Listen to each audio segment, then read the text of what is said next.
Lunes 17 de junio. Saludos, señoras, señores, bienvenidos como cada día a este espacio, a esta revista de prensa, a este paseo que damos cada mañana por las primeras planas de los diarios que se editan en nuestra provincia.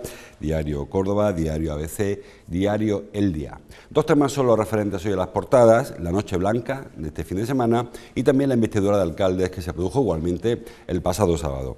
Empezamos. El Diario Córdoba dedica su titular al nuevo alcalde. Ahí lo tienen. Bellido marcará una veintena de retos en el inicio de curso. Dice que hoy está previsto el anuncio de los concejales que estarán al frente de las áreas municipales.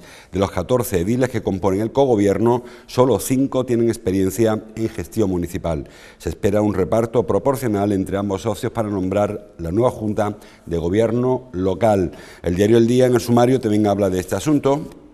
Titula en su sumario: PP y Ciudadanos ultiman los nombres para el reparto de concejalías en capitulares. Y el diario ABC se fija en el reparto que ya se conoce y titula también en su sumario: el PP gestionará el 64% del dinero del ayuntamiento por el 36% que recae en Ciudadanos. Bueno, saben que ya el pasado viernes se produjo este reparto de áreas. Nos comunicaron qué áreas corresponden a cada uno de los partidos, de los dos partidos que forman el gobierno municipal. El gobierno municipal que tomó posesión el alcalde el pasado sábado y, como les digo, hoy comenzarán a conocerse los nombres. No sé si todos, o por lo menos el núcleo duro del gobierno se conocerá seguro esta mañana.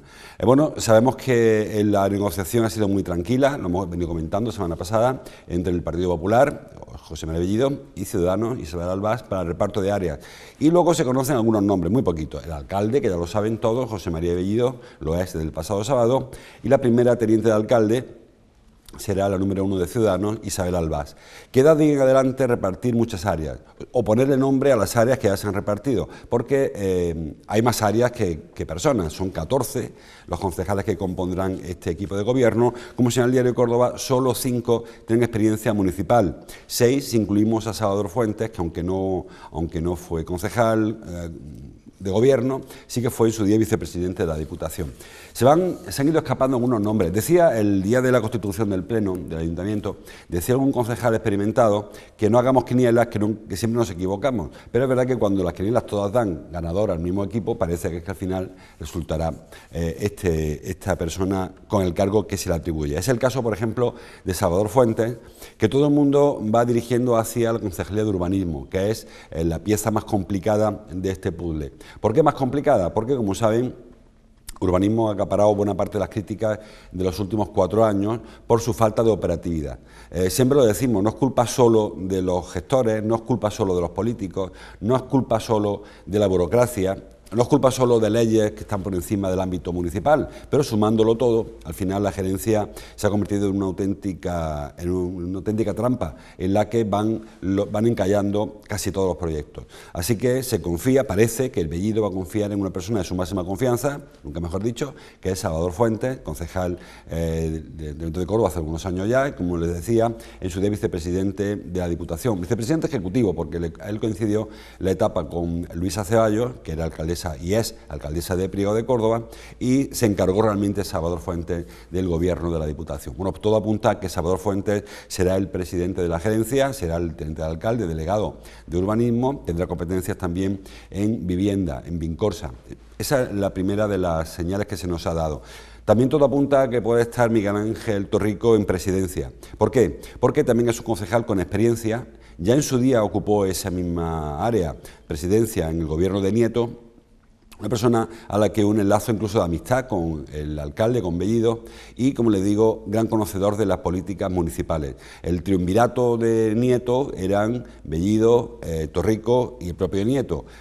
Bueno, a falta de Nieto, que como saben ocupa ahora otras responsabilidades, el Parlamento andaluz, pues quedan Bellido y Torrico, y todo apunta a que Bellido será la mano derecha de Bellido en ese área. Saben que presidencia, la misión fundamental de la concejalía de presidencia es coordinar todas las áreas, es intentar que todos todo funcione de manera paralela y transversal, una palabra tan de moda, que lo que haga cultura se entere patrimonio, lo que haga patrimonio se entere festejos, y lo que haga festejos pues se entere urbanismo, y que todo vaya de la mano. Eso ha faltado en ocasiones en el gobierno que concluyó el sábado y se criticó. De hecho, saben que hubo un relevo en el área de presidencia que la comenzó dirigiendo David Luque y la concluyó el mandato bajo la responsabilidad de Emilio Aumente, porque parece que falló la coordinación entre áreas, que es de lo que se trata en presidencia, y todo apunta a que podría ser Bellido el responsable de esa área. También todo apunta a que será Juan Miguel Moreno Calderón el responsable de Cultura. Ya estuvo ejerciendo esa responsabilidad en el mandato de Nieto, disculpen, y lo hizo incluso con las alabanzas de la oposición y de grupos que en principio le eran hostiles. Cultura muy complicada, ya lo saben, porque hay muchos tipos de cultura. Está la cultura más vanguardista, está la cultura más clásica, la más folclórica, la más atrevida, y Juan Miguel Moreno fue capaz de, bueno, pues, de equilibrar las actividades y contentar a buena parte del mundillo de la cultura, no a todos, nunca contentas a todos, pero es cierto que de los últimos, si miran hacia atrás, los últimos concejales de cultura, quizás Juan Miguel Moreno ha sido de los que han reunido mayor consenso. Él y quizá Juan Carlos Heinz, que también fue una persona muy apreciada en el mundo de la cultura. Luego ha habido otros concejales, bueno, que lo han hecho mejor o peor, pero siempre han encontrado críticas. Todo apunta a que será Juan Miguel Moreno quien se encargue de cultura. Y también otra persona que tuvo en su día responsabilidad, que vuelve al gobierno municipal, es Laura Ruiz, también concejala experta. En su día fue responsable de infraestructura, el gobierno de Nieto. Ahora no será de infraestructura porque esa área le ha correspondido a Ciudadanos.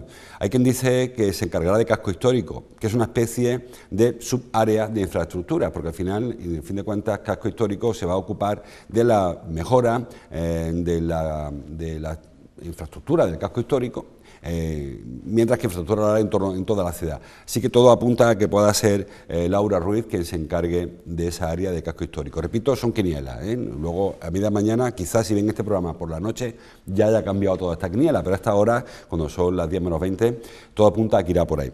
En la parte de Ciudadanos, dice más duda. Ninguno de los concejales de Ciudadanos tiene experiencia en el gobierno, solo uno tiene experiencia en la política municipal, que es David Dorado. El resto son neófitos, son nuevos en la plaza. Ni Isabel Albás, ni Manolo Torregimeno tienen experiencia alguna. Así que Antonio Álvarez va a ser complicado encajarlo hasta que veamos exactamente la relación que nos pasen. Parece que el área de turismo la va a dirigir Isabel Albás. ¿Por qué esta similitud? Porque de lo que tienen, del área que le han correspondido a Ciudadanos, parece que es la que tiene más peso político y más peso institucional. Saben que en los gobiernos de coalición, uno de los grandes retos que tiene el socio minoritario, que aporta menos ciudadanos, menos votos, menos concejales, es su visibilidad, no quedar a la sombra del alcalde. Y entre lo que les ha tocado, lo que han repartido, quizá el área más significativa sea turismo, y puede ser que se la quede Isabel Albás. Si no fuera ese el caso, muy probablemente sería para Antonio Álvarez, que en su día fue gerente de Ostecor, con experiencia en planes turísticos, y era la persona que en principio, si hubiese sido todo el reparto y le hubiese caído a Ciudadanos a un área de más peso, urbanismo o hacienda, pues quizá hubiera sido para Antonio Álvarez, que ahora no se sabe qué área le corresponderá. Y también se habla de Manuel Torregimeno para el área de deportes. También suena Torregimeno para la Diputación. Saben que la Diputación actualmente hay 2 diputados, o actualmente porque todavía no ha habido relevo en la Diputación. Ahora creo que le corresponden, creo que siguen siendo 2 o 3, no recuerdo ahora, y el problema sería enviar a concejales de peso en Córdoba, porque todos los concejales, todos los diputados provinciales saldrán de la capital. Enviar, como le digo, o a Isabel Albás o a David Dorado, que son personas de peso, que se supone sobre los que recaerá el peso de la parte de Ciudadanos de este gobierno. Así que todo apunta a que Manuel Torregimeno será quien se irá a la Diputación y que David Dorado se quedará con ese área de infraestructura que les contaba yo antes, que parecía de primera encauzada para Laura Ruiz. Y poco más se conoce, y ya le digo, y esto no se conoce, esto es solamente las conjeturas que hacen los periódicos, que hemos hecho en nuestro grupo de WhatsApp, estas cosas. Vamos ultimando qué puede pasar. Como le digo, lo de Salvador Fuentes, está bastante consensuado, quiere decir que todo el mundo coincide en que será él el responsable de la gerencia de Vincorsa y del área de urbanismo, que Juan Miguel Moreno será de Cultura, que David Dorado irá a Infraestructura, que Isabel Albás probablemente vaya a Turismo y que Laura Ruiz puede ser que acabe en Casco Histórico, como les digo, porque Infraestructura le corresponde al otro grupo del Gobierno. Y de ahí a esperar a que nos dé la lista definitiva. Luego quedan las segundas áreas, que son los gerentes de las empresas públicas, directores generales, etcétera, etcétera, que eso quizá tarde más tiempo, porque saben que ahora tiene un proceso de transferencia interesante. El mismo sábado se hizo un primer acto administrativo, el arqueo de caja, el alcalde recibe unas cuentas por parte del Gobierno saliente, también recibe los bienes que el ayuntamiento posee, se firma, traslado de uno a otro, y ahora empieza un procedimiento de transmisión. Esto casi como cuando a alguien le nombra presidente de la comunidad,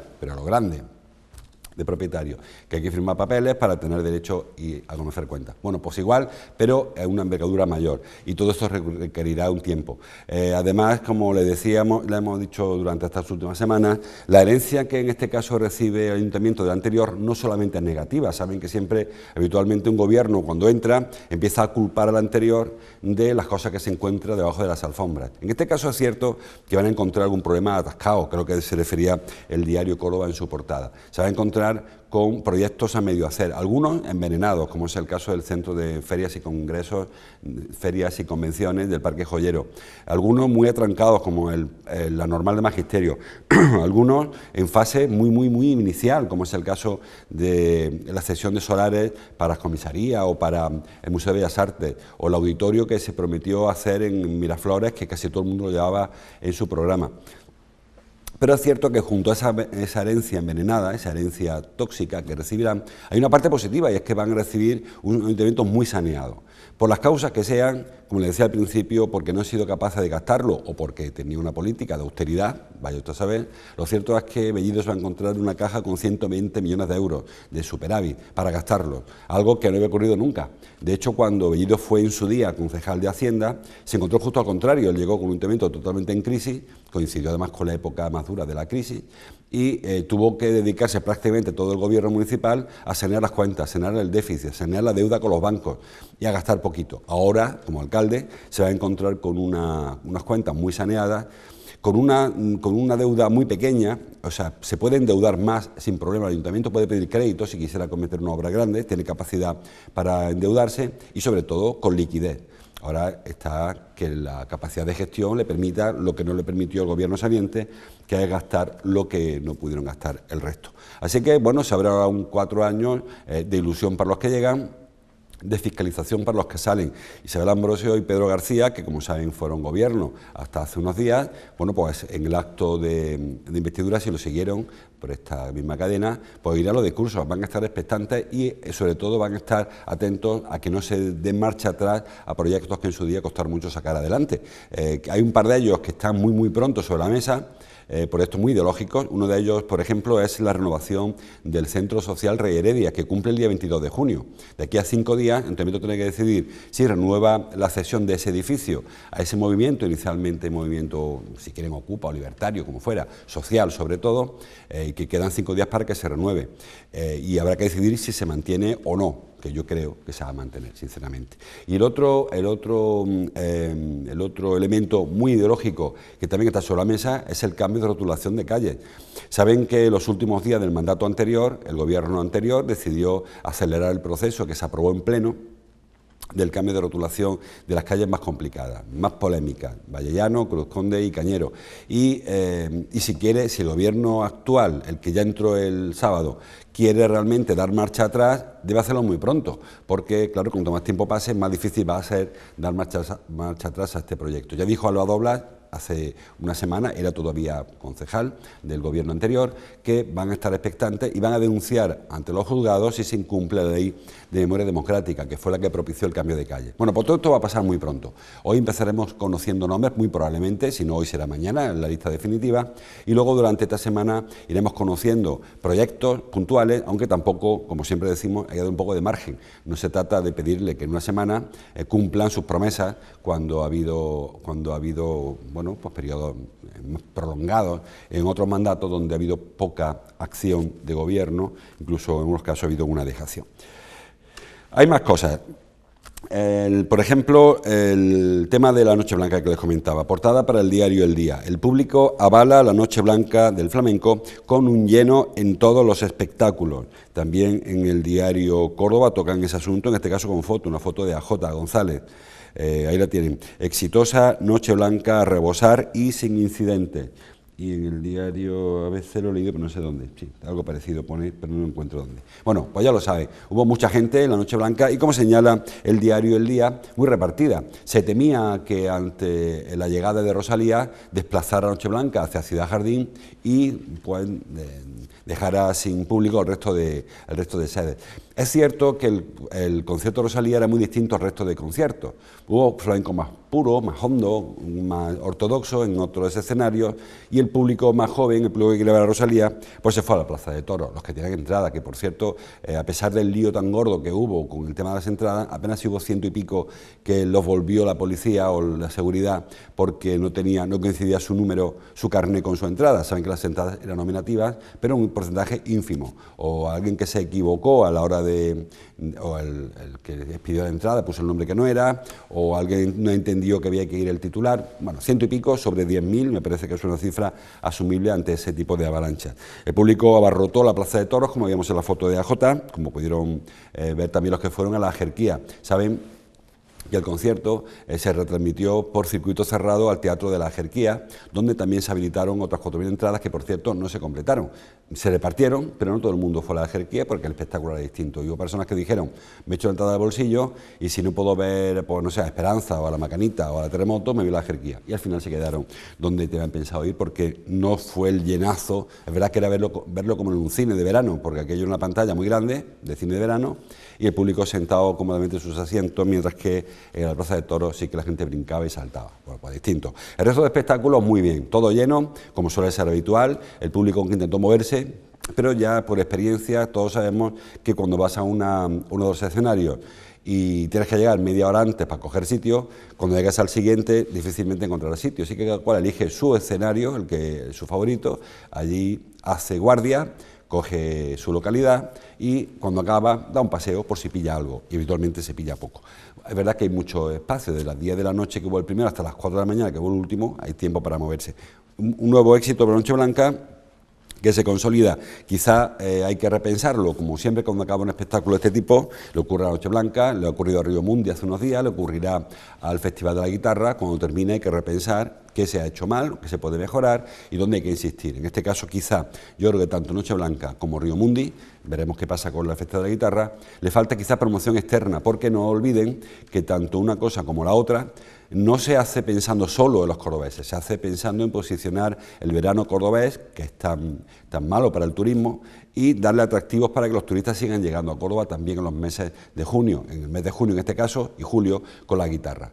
Si organizamos un espectáculo para que vengan turistas y obligamos a que haga una cola a la Plaza de Toros, difícilmente vendrá nadie de fuera a hacer una cola por si pilló entrada. Los que pillaran por internet vinieron, los que no, pues sirvió de poco aliciente. Y claro, si el objetivo es gastarse 500.000 euros en un espectáculo para los cordobeses, que está muy bien, somos los que pagamos los impuestos, pero hay que entender también el objetivo del equipo de gobierno, del ayuntamiento, que es atraer turismo a Córdoba y potenciar el turismo en todas las estaciones, no solamente el mes de mayo, y intentando demostrar que en Córdoba en junio y en julio se puede estar en la calle, no es la sensación de infierno que luego verá que en unos días sí que se vive. Bueno, pues en ese sentido no ha funcionado ni Río Mundi ni la Noche Blanca.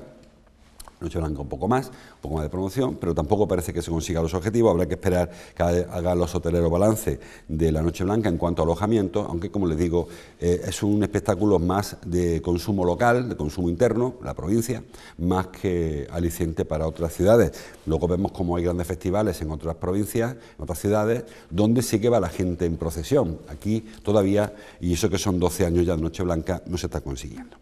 Bueno, hay más cosas en los periódicos, poca cosa más, pero algo hay. El diario ABC, la página 1, trae una foto del interior del convento de Santa Cruz, en el barrio de San Pedro o San Agustín, entre medias. Ahí la tienen. Dice: la nueva vida del convento de Santa Cruz. Las clarisas de San Pedro superan el riesgo de cierre por la llegada de monjas y asumen más obras de rehabilitación del patrimonio. La foto, una foto que firma Álvaro Carmona, el equipo técnico que dirige las obras en el convento de Santa Cruz, en uno de los patios. Bueno, como saben, este convento es un convento fundado en el siglo XVI, un convento muy antiguo, un convento que ha pasado por muchas vicisitudes, etapas en las que ha habido muchísimas monjas viviendo en el convento, mucha clausura, etapas en las que ha habido una auténtica crisis, no sé si crisis de fe o crisis de un exceso de conventos, que no hay bastante religiosas, y en la última etapa se ha hablado mucho del futuro de Santa Cruz. Las religiosas que de ahí se acabaron saliendo porque no era habitable el convento y se pensó en destinarlo a otro tipo de usos.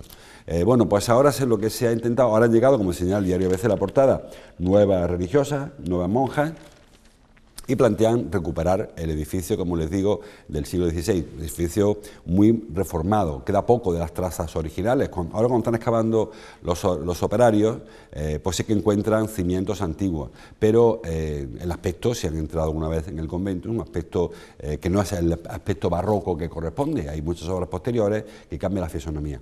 Se construyó dentro del convento unas estancias para una aristócrata que se refugió en el convento, y eso cambió la fisonomía en una parte importante del convento. Se está trabajando en la casa de Triana, que es un patio que hay, un patio porticado, hermoso, pero se parece mucho al Potro en cuanto a la concepción, con unos barandales, un patio realmente interesante, pero que está muy deteriorado y que se está trabajando ahora para recuperarlo y para obligar en esa zona de nuevo a la religiosa de la clausura, que estaba en una zona más al fondo del convento y que estaba muy deteriorada, incluso con problemas de cubiertas, con goteras directamente sobre la celda de la religiosa. Bueno, se está trabajando y luego, según que se vaya pudiendo hacer, según la inversión, parece que las monjas, el convento quiere hacerlo a pulmón, con sus propios fondos, pues según que vayan pudiendo hacer, avanzarán más o avanzarán menos, o se planteará, como ocurrió con el convento de Santa Isabel, en Santa Marina, por su traslado y su reutilización para otros usos. Por ahora, el convento de Santa Cruz se mantiene.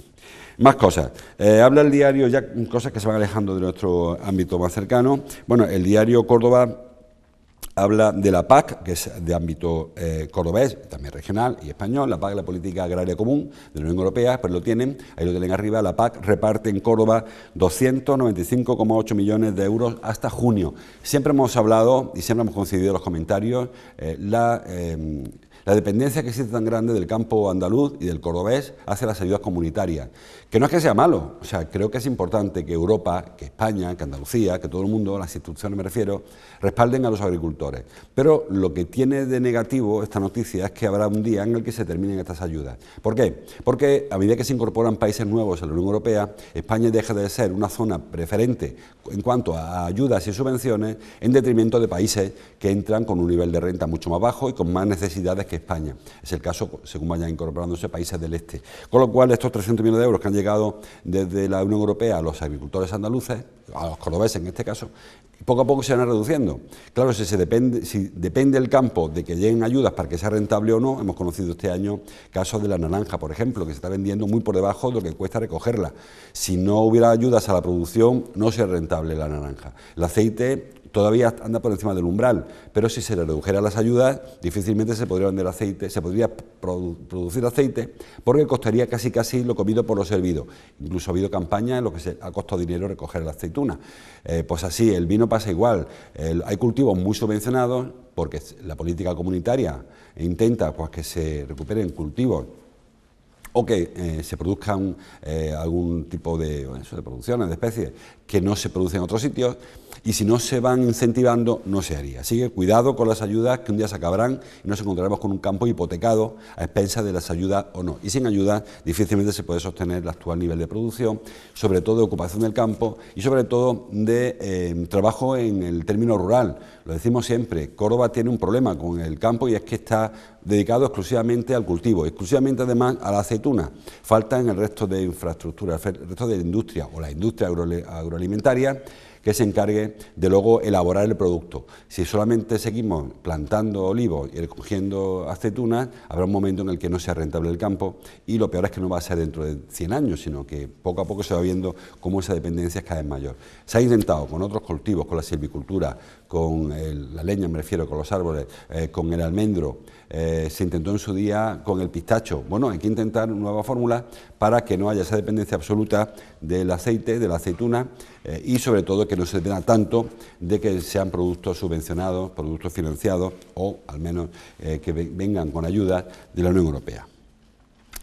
Más cosas. Dice el diario El Día en el sumario, bueno, foto para Maillo, ahora hablamos de Maillo, en la otra información, el PSOE exige a Izquierda Unida que actúe contra los ediles que han incumplido el pacto. Bueno, saben que hubo un pacto a nivel provincial que se ha firmado a más ámbitos, a nivel andaluz, para que el PSOE y Izquierda Unida se respetaran en cuanto a que hacer alcalde o alcaldesa a la lista más votada si era de uno de los dos. No ha ocurrido en todos los municipios. Ha habido un caso, en la Rambla, por ejemplo, en Adamuz, por ejemplo, donde no se ha cumplido el pacto, donde los partidos no se han apoyado el uno al otro. Habitualmente ha sido Izquierda Unida, que tampoco, ha habido de los dos casos.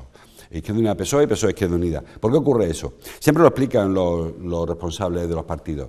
Cuando se va trasladando la política el ámbito nacional, va bajando de escalafón y llega hasta los municipios pequeñitos, ahí es otra cosa. Ahí no solamente el acuerdo es del PSOE con Izquierda Unida, es de una persona con otra persona, que a veces no se hablan. Hay alcaldes o hay concejales que se cruzan de acera cuando llega el compañero del otro partido, pero hablamos de PSOE e Izquierda Unida, porque todavía si fuera de Podemos y de Vox es comprensible que no se hablen, pero es que son partidos muy lindantes, partidos con los que ha habido incluso gobiernos en coalición, que ahora se cambian de acera. Y eso hace que cuando llega a la hora de pactar y apoyar uno al otro, pues se desoigan incluso los pactos firmados en ámbito provincial y se evite hacer alcalde a quien no queremos hacerlo, aunque haya un pacto. Como les digo, ha habido en la provincia alcaldes que se han quedado fuera, habiendo ganado, es el caso quizás de Baena más significativo, un alcalde que lleva 40 años prácticamente, no él, su partido, Rojano, en Baena, que ha sido desbancado por una alianza muy rara, en la que ha entrado el anterior alcalde, un alcalde que lo fue del PSOE, Moreno, que ha apoyado a PP y Ciudadanos.